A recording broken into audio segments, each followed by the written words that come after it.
I am Bob Keyser, and this is the Son of Man Urantia Project. Today's episode is Chapter 36 at Caesarea-Philippi.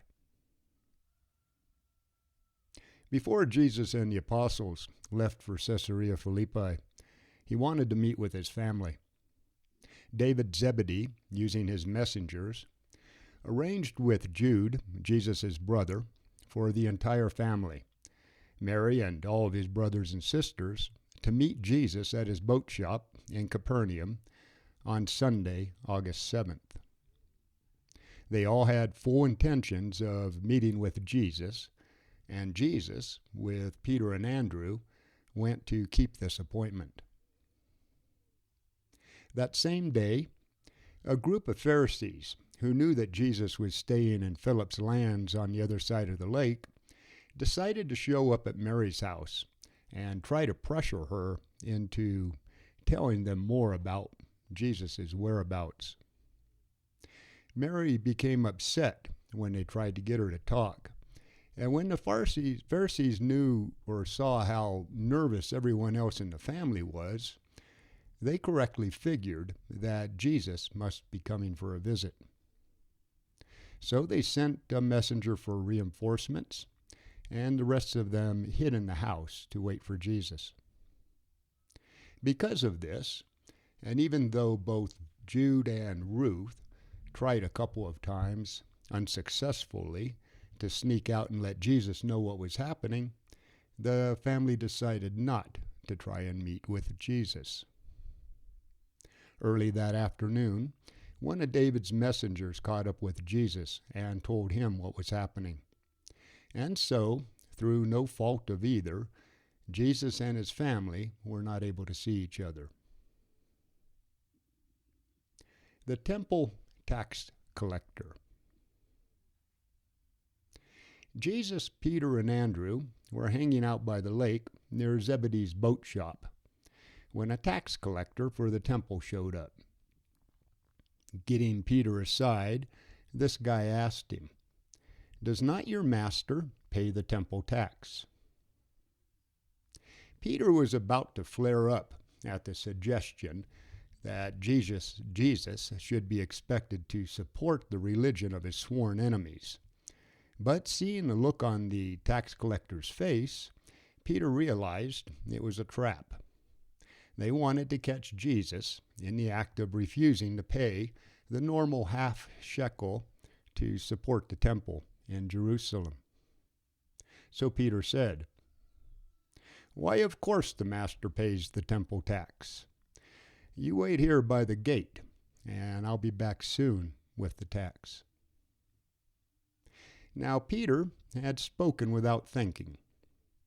Judas had their money, and he was across the lake. Neither Peter, his brother, nor Jesus had any money. And knowing that the Pharisees were looking for them, they couldn't go into Bethsaida to get any. When Peter told Jesus about the tax collector and that he had promised to pay him, Jesus said, "If you have promised, then you should pay. But how will you keep your promise? Will you become a fisherman again so that you can honor your word? Regardless, Peter, under the circumstances, it is good that we pay the tax. Let us not give these men a reason to get mad at us. We will wait here while you take the boat and fish, and after you have sold them at that market down yonder, pay the tax collector for all three of us." One of David's secret messengers, who had been standing nearby, heard all of this conversation. He signaled to another secret messenger, who was fishing on the shore, to rush over. Just as Peter was ready to cast off, these two messengers showed up with several large baskets of fish and helped him carry them to the fish buyer on shore. Between what he was paid for the fish and what one of the messengers had on him, there was enough money to pay the temple tax for Jesus, Peter, and Andrew. The tax collector took the payment, and he did not charge them a late penalty because they had been out of Galilee for a while. It is not strange that you have a record of Peter catching a fish with a shekel in its mouth. In those days, there were many stories about finding treasures in fishes' mouths. Tales of near miracles like that were normal. And it just so happened that as Peter left Jesus and Andrew to go fish, Jesus, half in humor, said, "It is strange that the sons of the king must pay a tax. Usually it is the stranger who is taxed for the upkeep of the court. But it benefits us not to upset the authorities. Go on. Maybe you will catch the fish with a shekel in its mouth." With Jesus having said this, and Peter showing up so quickly with the temple tax, it's not surprising that the man who wrote Matthew's gospel turned it into a miracle. Jesus, with Peter and Andrew, waited by the seashore until nearly sundown. Messengers told them that Mary's house was still being watched. So, when it grew dark, the three got in their boat and slowly rowed away toward the eastern shore of the Sea of Galilee. At Bethsaida, Julius. On Monday, August 8th, while Jesus and the 12 apostles were camped in Magadan Park near Bethsaida, Julius, the evangelist, the women's corps, and more than 100 believers came over from Capernaum for a conference. And many of the Pharisees, learning that Jesus was there, also came. By this time, some of the Sadducees had joined with the Pharisees to entrap Jesus. Before going into the conference with the believers, which was closed to everyone else, Jesus held a public meeting. The Pharisees were there, and they heckled Jesus and tried to upset the gathering. The leader of these guys said, "Teacher, we want you to give us a sign that you are authorized to teach. And then, when we see it, everyone will know that you have been sent by God." And Jesus said, "When it is evening, you say it will be fair weather, for the heaven is red. In the morning it will be foul weather, for the heaven is red and lowering. When you see a cloud rising in the west, you say showers will come. When the wind blows from the south, you say scorching heat will come. How is it that you see the face of heaven so well, but you are so completely unable to see the signs of the times?" To those who would know the truth, a sign has already been given. But to an evil-minded and hypocritical generation, no sign will be given. After Jesus said this, he went and started to get ready for the conference with his followers. At the meeting, they decided that after Jesus and the 12 got back from Caesarea-Philippi, they would all come together for a group mission into all the cities and villages in the Decapolis. Jesus helped them to plan this mission, and as he was ending the meeting, he said, "I am telling you, beware of the Pharisees and the Sadducees. Do not be deceived by their strong loyalty to the rules of their religion and their confidence in how much they think they know. Only concern yourself with the spirit of living truth and the power of true religion.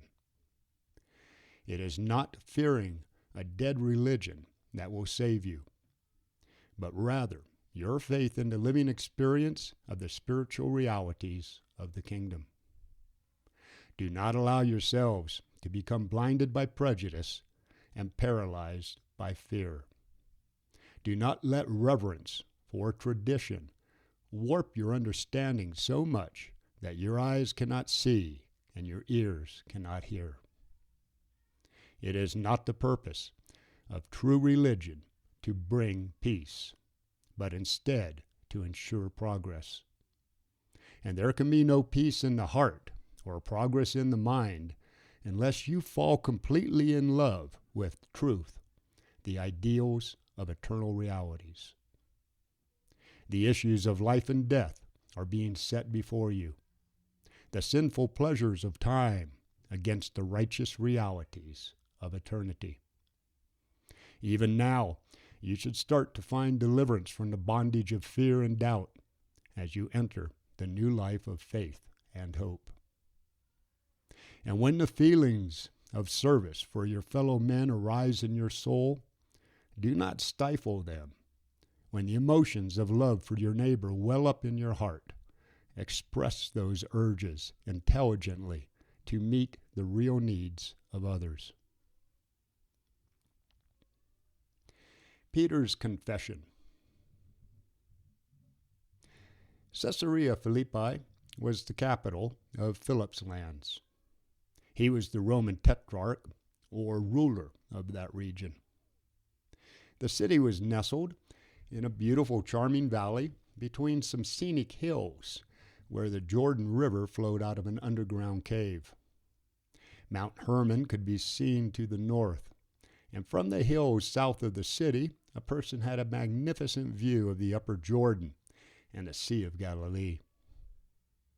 Jesus and the 12 apostles left Magadan Park for Caesarea-Philippi on Tuesday morning. Jesus had his experience of trial and triumph on Mount Hermon earlier in his career. And now that he was entering into the final phase of his time on earth, he wanted to return with his apostles so that they might get a new vision of their responsibilities and gain new strength for the trying times ahead. As they walked along, about the time that they were passing south of the waters of Hermon, the apostles started talking among themselves about their recent time in Phoenicia and their experiences with the people and how they were receiving Jesus. When they stopped to take a break for lunch, everyone sat around under the shade of the mulberry trees. Jesus had been training his apostles for many months about the kingdom of heaven. Now, he knew it was time to teach them about himself and his relationship to the kingdom.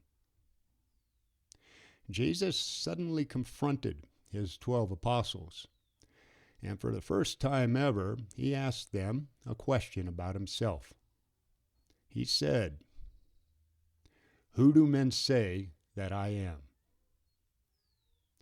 This was to be one of the most significant lectures Jesus ever gave the 12.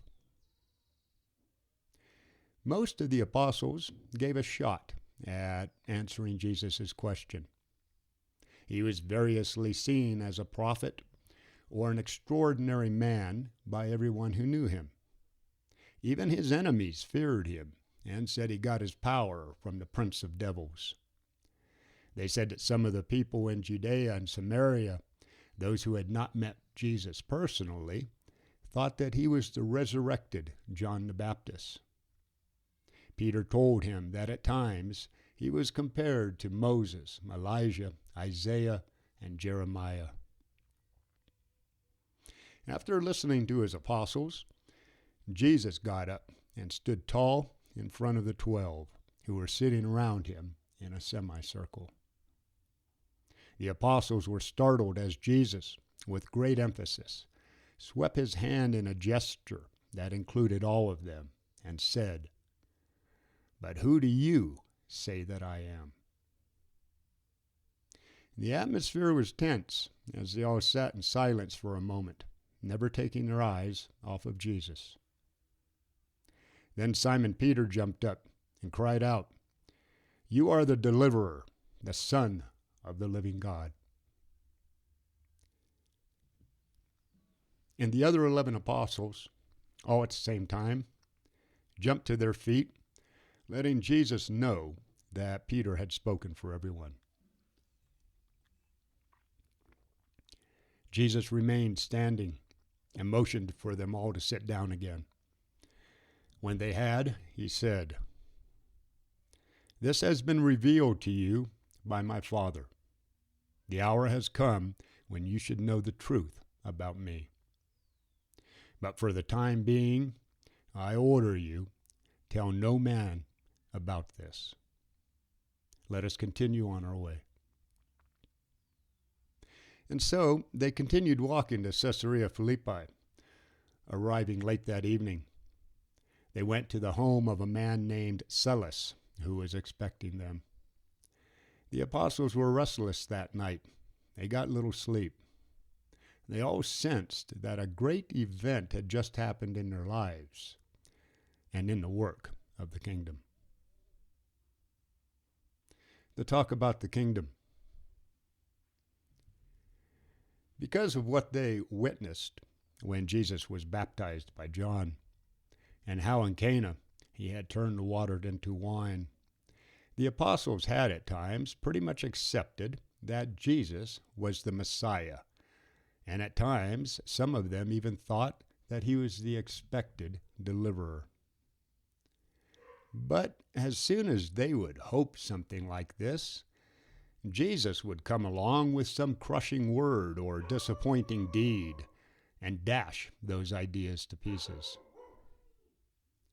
All of them had, for a long time, been struggling with the conflict in their mind between what they had been taught about the expected Messiah and their actual experience of living with this extraordinary man. The apostles got together for lunch in Silas's garden later that Wednesday evening or morning. The night before, Simon Peter and Simon Zelotes had been trying hard to convince the others to accept Jesus not only as the Messiah, but also as the divine Son of the living God. These two Simons were in agreement about Jesus, and they were not letting up until everyone else agreed with them. Andrew was still the boss, but his brother, Simon Peter, was quickly becoming the chosen spokesperson for the 12.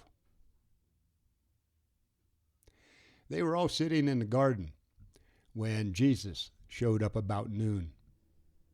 The 12, all dignified and solemn, stood up as Jesus walked toward them.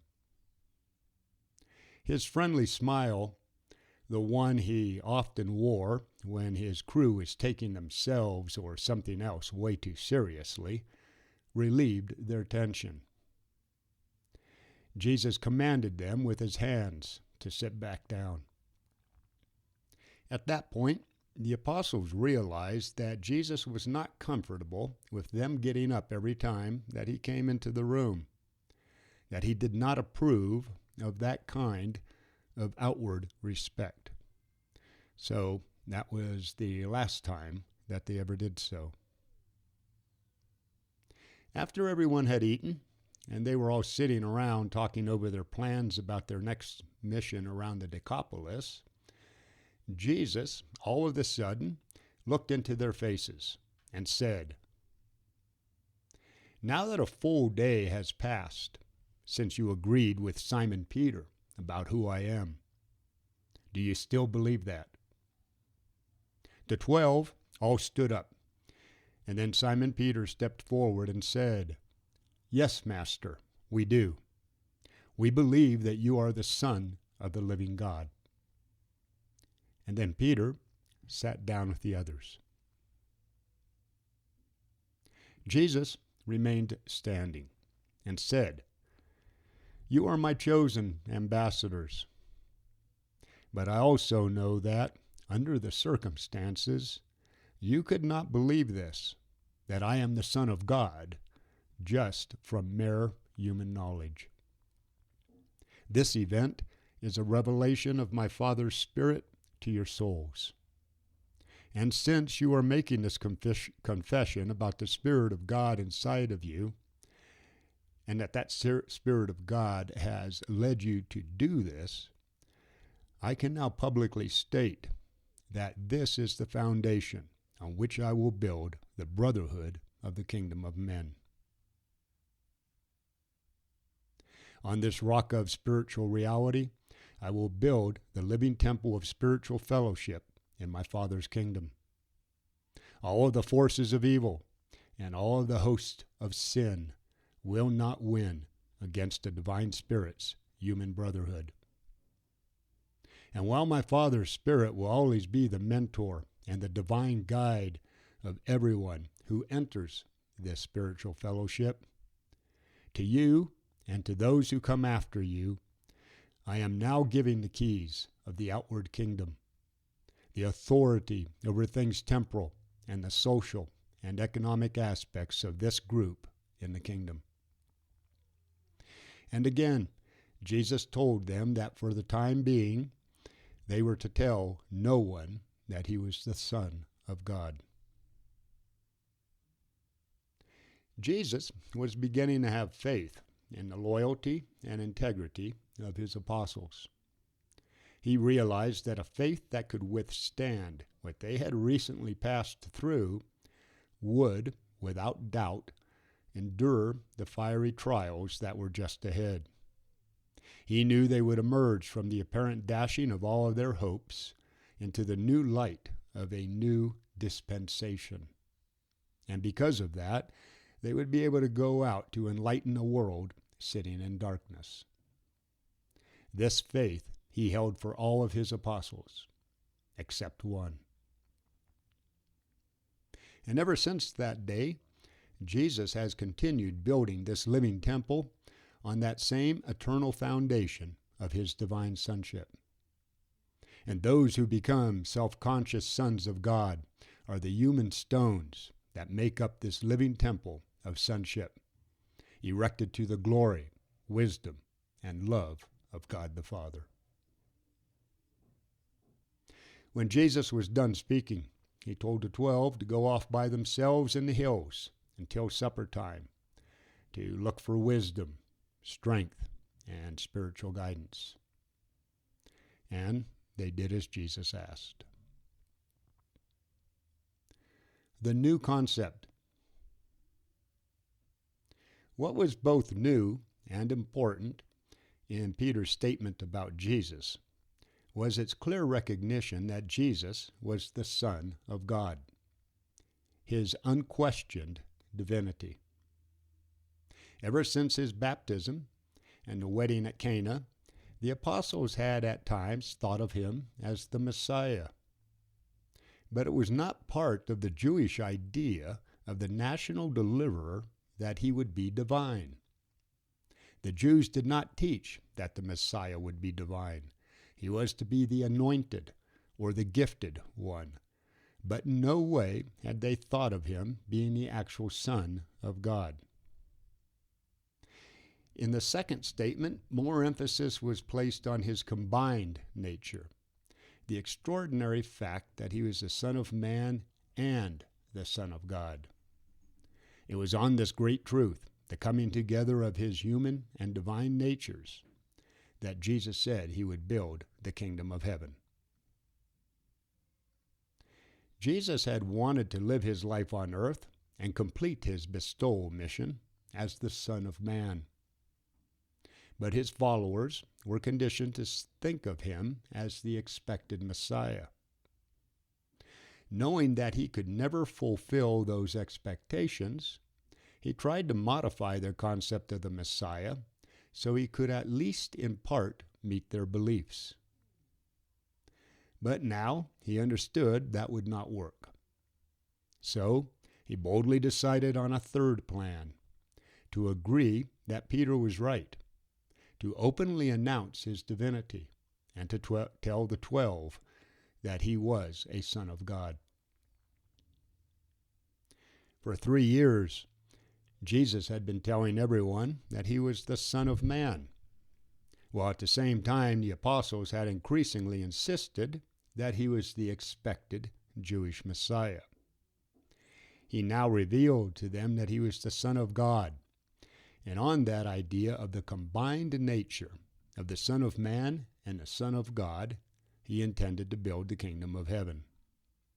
He had decided to stop trying to convince them that he was not the Messiah.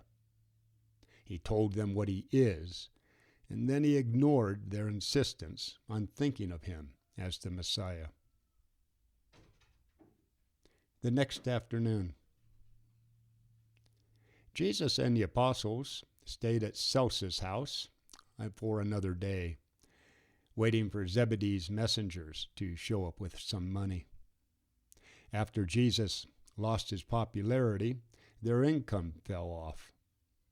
By the time they reached Caesarea-Philippi, they were broke.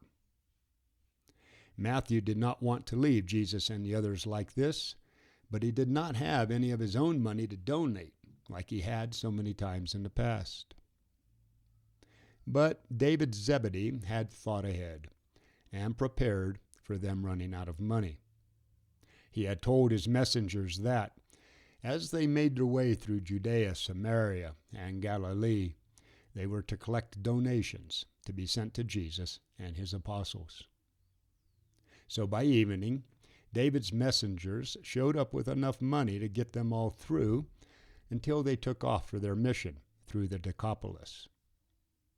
Matthew, who was selling his last piece of property in Capernaum, expected to have his money by that time, and he had arranged for it to be given to Judas without anybody knowing about it. None of the apostles had a very good understanding of Jesus' divinity. They did not realize that this was the beginning of a new period in Jesus' time on earth. He was now entering the period when the teacher-healer was becoming the new idea of the Messiah, the Son of God. From this time on, a new theme came forth in Jesus' message. His one ideal of living was revealing the Father, and his one idea in teaching was to personify for the universe. In other words, to show the universe through how he lived his life, the supreme wisdom that can only be understood by living it. Jesus came so that we could all have life and live it more abundantly. Jesus now entered into the fourth or last stage of his life as a human. The first stage was his childhood, the years when he was only dimly conscious of his origin, nature, and destiny as a human being. The second stage was his growing self-consciousness as he became a man, and when he came to more clearly understand his divine nature and human mission. This second stage ended with the experience of and the revelations associated with his baptism. The third stage of Jesus' earth experience went from the baptism through the years of his ministry as teacher and healer, and up to this historic point where Peter makes his statement about Jesus at Caesarea-Philippi. This third period of his life took in the times when his apostles and his immediate followers knew him as the Son of Man and thought of him as the Messiah. The fourth and last period of his earth career began here at Caesarea-Philippi and continued on until the crucifixion. This stage of his work took in his last year on earth when he acknowledged his divinity. During the fourth period, while most of his followers still thought of him as the Messiah, he became known to the apostles as the Son of God.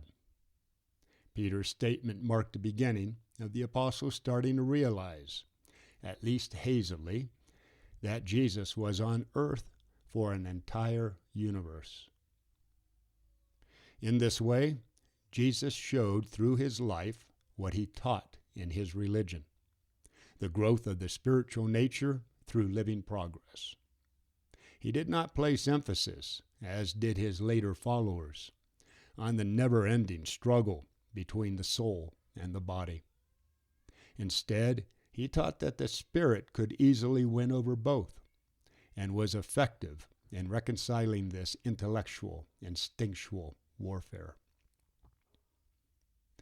A new meaning became attached to all of Jesus' teaching from this point forward. Before Caesarea-Philippi, he presented the gospel as its master teacher.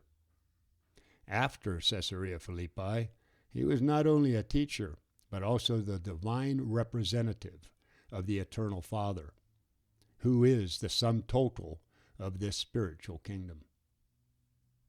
And Jesus was required to do all of this as a human being, the Son of Man. Jesus had been sincere in trying to lead his followers into the spiritual kingdom as a teacher, and then as a teacher-healer, but they would not have it so. He knew full well that his mission on earth could not possibly meet the expectations that the Jewish people had for the Messiah. The prophets in ancient times had described a Messiah that he could never be. He tried to establish the Father's kingdom as the Son of Man, but his followers would not go forward in the adventure. Jesus, seeing this, then elected to meet his believers partway, and in doing so he prepared himself to openly assume the role of the bestowed Son of God. Accordingly, the apostles heard a lot that was new as Jesus talked to them in the garden, and some of these things sounded strange, even to them. Among other surprises, Jesus said the following: "From now on, if any man wants to join us, he has to assume the obligations of sonship and follow me. And when I am not with you anymore, do not think that the world will treat you any better than it did me. If you love me, prepare to prove this love by your willingness to make the supreme sacrifice. And mark well my words. I have not come to call the righteous, but sinners. The Son of Man did not come to be ministered to, but to rather minister and bestow his life as the gift for everyone. I am telling you that I have come to look for and to save those who are lost. No man in this world right now sees the Father, except the Son who came from the Father. But if the Son is lifted up, he will draw all men to himself, and everyone who believes this truth of the combined nature of the Son will be given life that is eternal. We cannot yet tell people openly that the Son of Man is the Son of God. But it has been revealed to you. That is why I boldly speak to you about these mysteries. Though I stand before you in this physical presence, I came from God the Father. Before Abraham was, I am. I did come from the Father into this world as you have known me. And I am telling you that I must soon leave this world and return to my Father's work. And now, can your faith understand these facts in the face of my warning that the Son of Man will not meet your Father's expectations of the Messiah? My kingdom is not of this world.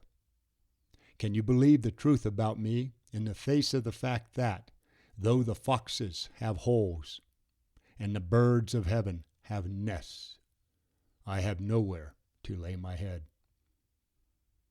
Regardless, I am telling you that the Father and I are one. He who has seen me has seen the Father. My Father is working with me in all of these things, and he will never leave me alone in my mission, just like I will never abandon you when you soon go out to tell the people about this new gospel across the world. And now have I brought you apart with me and by yourselves for a little while, so that you can understand the glory and grasp the grandeur of the life to which I have called you, the faith adventure of establishing the Father's kingdom in the hearts of mankind, and my living presence with the souls of everyone who believes this gospel. The apostles listened to these bold and startling statements in silence. They were stunned and broke off into small groups to talk and think about what Jesus said. They had confessed that he was the Son of God, but they could not grasp the full meaning of what they had been led to do. Andrew's conference. That evening, Andrew took it on himself to have a personal talk with each of the other apostles. And these talks went well with everyone, except Judas Iscariot. Andrew had never been as close with Judas as he was with the other apostles. And because of that, he had never thought much about the fact that Judas had never really opened himself up to him, the head of the apostles. But now, Andrew was so worried about Judas that later that night, after everyone was fast asleep, he went and told Jesus. And Jesus said, "It is not wrong, Andrew, that you have come to me about this. But there is nothing more that we can do except continue to place full confidence in this apostle and say nothing to the others about this talk with me." And that was all Andrew could get out of Jesus. There had always been something strange or a little off between Judas, a Judean, and his Galilean friends. Judas had been shocked by the death of John the Baptist, severely hurt when Jesus scolded him on several occasions, disappointed when Jesus refused to be made king, humiliated when Jesus fled from the Pharisees, irked when Jesus refused to accept the Pharisees' challenge to show them a sign, bewildered by Jesus' refusal to resort to miracles, and now, more recently, depressed by the fact that they had no money. And Judas missed the excitement of having all of the people around. Each of the other apostles was, in some way, going through these same trials and tribulations. But they loved Jesus. At least they must have loved him more than Judas did, because they went through with him all the way to the bitter end. Being from Judea, Judas took personal offense at Jesus' recent warning to the apostles to beware of the Pharisees. He tended to think it was a hidden reference to himself. But Judas's great mistake was that every time when Jesus would send his apostles off by themselves to pray, Judas, instead of talking with the spiritual forces of the universe, let his mind become fearful, tended to doubt Jesus' mission, and gave in to his tendency to hold on to feelings of revenge. And now, Jesus was going to take his apostles along with him to Mount Hermon, where he intended to start the fourth phase of his time on earth as the Son of God. Some of the apostles were at his baptism in the Jordan, and they had witnessed the beginning of his career as the Son of Man. Now, he wanted some of them to hear him assume the new and public role of a Son of God. So, on the morning of Friday, August 12th, Jesus said to the 12, "Pack some food and water and get ready to head up to that yonder mountain, where Spirit wants me to go and receive what I need to finish my work on earth. And I am taking all of you with me so that you can be strengthened for the trying times ahead."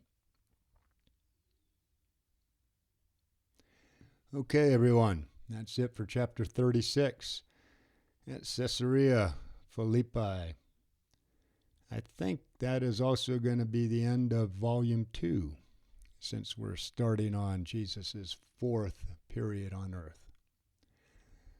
Next up in a few days is chapter 37, the Mount of Transfiguration.